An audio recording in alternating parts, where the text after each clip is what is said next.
बिस्मिल्लाहिर्रहमानिर्रहीम। Islamic astronomy YouTube channel में हम आपको खुश आमदीद कहते हैं और आज हम आपको रजबुल मुरज्जब 1440 हिजरी के चाँद के मुतालिक बताएंगे कि वो किस तारीख को मुतवक्के है। याद रहे ये तमाम तर इल्म फलकियात की तहकीकात हैं, शरीयत का मदार रोयत हिलाल पर है। इस इल्म से फ़कत इतना मालूम होता है कि 29 तारीख को चाँद विजिबल होगा या नहीं, यानी चाँद दिखाई देने के काबिल होगा या नहीं।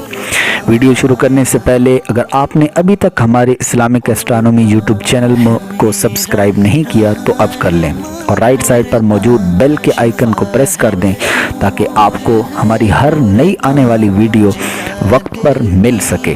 हमारे चैनल की खुसूसियत ये भी है कि दीगर एस्ट्रोनॉमिकल वीडियोस के साथ साथ हर महीने के चाँद की इम्कानी कैफियत भी बयान की जाती है। आइए तो अब हम वीडियो शुरू करते हैं। 7 मार्च बरोज़ जुमेरात बमुताबिक 29 जुमादल उखरा पाकिस्तान में शहर कराची समेत पूरे मुल्क में चाँद का दिखाई देना इंतहाई मुश्किल है। इसकी वजह से चाँद 8 मार्च बरोज़ जुमा को नज़र आएगा और यूं जुमादल उखरा का महीना 30 दिन का होगा और यकुम रजबुल मुरज्जब 9 मार्च बरोज़ हफ्ता को होगी।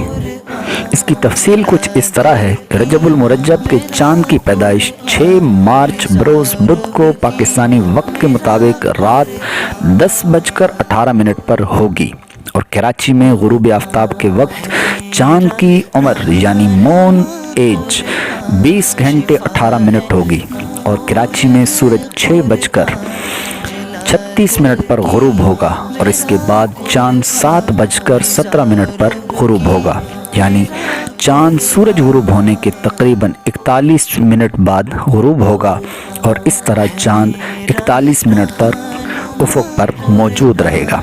उस वक्त मून एलोंगेशन यानी आसमान में सूरज से चाँद का फासला सिर्फ तकरीबन 10 दर्जे होगा और इर्तिफ़ाए कमर यानी मून अल्टीट्यूड सिर्फ 8 दर्जे होगी।